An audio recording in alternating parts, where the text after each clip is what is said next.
കുഞ്ഞു മക്കളും സ്ത്രീകൾക്ക് ഉൾപ്പെടെയുള്ളവർക്ക് നേരെയാണ് അതിക്രൂരമായ ആക്രമണം പോലീസ് ഇവിടെ നടത്തിയിട്ടുള്ളത്. ഇത് കുറെ കാലങ്ങളായി നീണ്ടു നിൽക്കുന്ന നിയമപരമായ കേസാണ്. ഇതുമായി ബന്ധപ്പെട്ടുകൊണ്ട് കഴിഞ്ഞ കാലയളവിൽ ഈ ഗവൺമെന്റ്, ഇവിടെ ഉണ്ടായിരുന്ന ഇടതുപക്ഷ ഗവൺമെന്റ് സ്വീകരിച്ചിരുന്ന സമീപനം ഈ പാവപ്പെട്ടവരെ സംരക്ഷിക്കുന്ന സമീപനമാണ്. ഏതാണ്ട് 8ഓളം വരുന്ന കുടുംബങ്ങളാണ് ഇവിടെ പാവപ്പെട്ട കുടുംബങ്ങൾ താമസിക്കുന്നത്. 100 വർഷത്തിലേറെയായി ഇവിടെ താമസിക്കുന്ന മനുഷ്യരാണ് ഇവർ. അത്ര കാലങ്ങളായി ഇവിടെ താമസിക്കുന്നവരാണ്. ഇവിടെ ഏതാണ്ട് 19 ഏക്കർ സ്ഥലം പുറമ്പോക്ക് സ്ഥലമാണ്. ആ പുറമ്പോക്ക് സ്ഥലം അളന്ന് തിട്ടപ്പെടുത്തണം എന്നാണ് എല്ലാ കാലത്തും ഇവരും ഞങ്ങളും ശ്രീനിജൻ മുൻ MLA ഉൾപ്പെടെയുള്ളവർ നിരന്തരമായി ആവശ്യപ്പെട്ടുകൊണ്ടിരുന്നത്. പറവൂർ മുനിസിപ്പൽ കോടതിയിൽ കേസ് നിലനിൽക്കുമ്പോൾ ഈ പാവപ്പെട്ടവർക്ക് അനുകൂലമായി കോടതി വിധി കിട്ടിയതാണ്. അതിനുശേഷം മോൾക്കോടതിയിലേക്ക് പോയപ്പോൾ നിങ്ങൾ പാവങ്ങളായതുകൊണ്ടും നിയമത്തിന്റെ അജ്ഞത കൊണ്ടും അവിടെയൊന്നും പോകാൻ പണമില്ലാത്തതുകൊണ്ടും ഇവർക്ക് പുറകെ എത്താൻ കഴിഞ്ഞില്ല. അതാണ് യാഥാർത്ഥ്യം. അല്ലാതെ ഇവിടെ താമസിക്കാത്തവരല്ല. ഇവരുടെ അവകാശപ്പെട്ട ഭൂമിയാണ്. ഇവർക്ക് മറ്റാൾ കേസ് പോയ പോലെ പുറകെ പോകാനുള്ള ശേഷി ആ കാലത്ത് ഉണ്ടായില്ല. അതുകൊണ്ട് ഒരു കോടതി വിധി സമ്പാദിച്ചു. ആ വിധി സമ്പാദിച്ചുകൊണ്ട് ഈ പാവങ്ങളെ ഇവിടുന്ന് ഇറക്കിവിടാൻ വേണ്ടിയിട്ടാണ് രംഗത്ത് വന്നിട്ടുള്ളത്. ഇപ്പൊ ഇവിടെ നിങ്ങൾ രേഖകൾ നോക്കിയാൽ, ഇവിടുത്തെ താലൂക്ക് രേഖകൾ നോക്കി കഴിഞ്ഞിട്ടുണ്ടെങ്കിൽ ഈ പറഞ്ഞ പ്രദേശം പുറമ്പോക്ക് പ്രദേശമാണെന്ന് അറിയാം.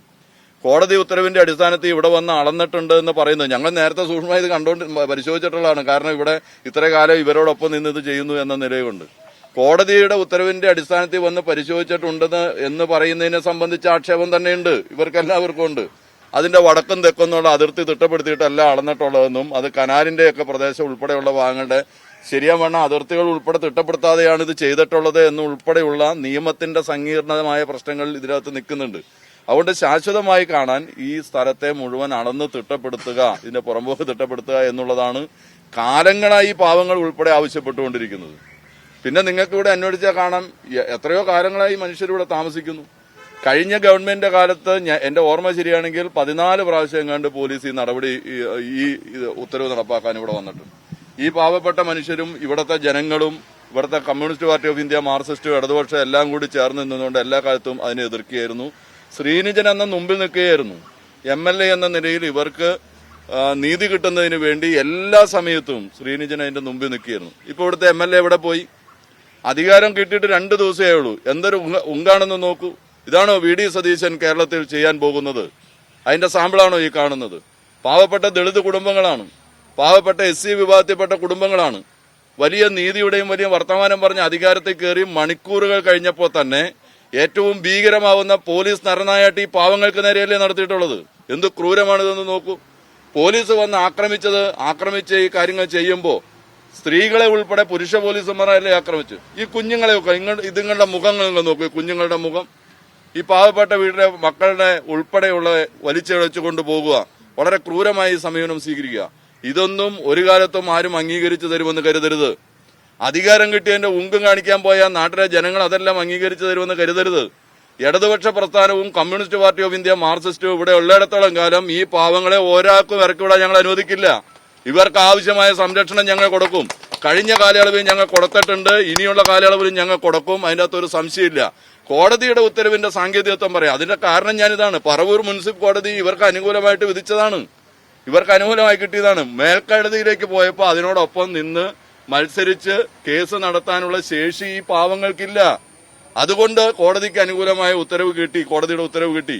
അത് നടപ്പാക്കാൻ വന്നപ്പോൾ മറ്റു പല കേസുകളും ഇതിന്റെ അനുബന്ധ കേസുകൾ എന്ന നിലയിൽ മുമ്പോട്ട് ഉണ്ട്. ഇത് ഇവിടെ അടക്കാൻ പറഞ്ഞുകൊണ്ട് നമ്മൾ തന്നെ മുൻകൈ എടുത്തുകൊണ്ട് ഇത് മുഴുവൻ അടക്കണമെന്ന് ആവശ്യപ്പെട്ടുകൊണ്ടുള്ള കേസുകൾ ഉൾപ്പെടെയുണ്ട്. അപ്പൊ ഈ 19 ഏക്കറിന്റെ പുറമ്പോക്ക് അളന്നു കഴിഞ്ഞാൽ ഇവരെ എങ്ങനെയാണ് ഈ പറയുന്ന ഞങ്ങൾക്ക് ഇളക്കി വിടാൻ കഴിയുക എന്നുള്ളത് വ്യക്തമാകും. അപ്പം മനുഷ്യന് ജീവിക്കുക എന്നുള്ളതാണ്, സമാധാനത്തോടെ ജീവിക്കുക എന്നുള്ളതാണ്. കുഞ്ഞുങ്ങളെല്ലാം സ്കൂളിൽ പോകാനൊക്കെ ആയി സ്കൂൾ തുറക്കാൻ വേണ്ടിയിട്ടുള്ള അതിന്റെ തയ്യാറെടുപ്പിലായിരിക്കും എല്ലാ വീടുകൾക്കകത്തും. ഇവരെല്ലാവരും തൊഴിലെടുത്ത് ജീവിക്കുന്ന പാവപ്പെട്ടവരാണ്. ഈ വീട്ടിലാണ് ക്യാൻസർ പേഷ്യന്റ് ആയിട്ടുള്ള ആളായിരുന്നു ഉണ്ടായിരുന്നത്. അവരെ ഉൾപ്പെടെ ആക്രമിച്ചു എന്നാണ് ഇപ്പൊ ഈ ഒരു പറഞ്ഞത് അല്ലേ. ഇപ്പൊ മെഡിക്കൽ കോളേജ് ആശുപത്രിയിലേക്ക് കൊണ്ടുപോയിരിക്കുകയാണ്. ക്യാൻസർ പേഷ്യന്റ് ആയ ആളെ പോലും ഇങ്ങനെ വീട് കയറി ആക്രമിക്കുക, ഇതൊക്കെ അത് കേട്ടുകേൾവിയുള്ള രീതിയാണോ?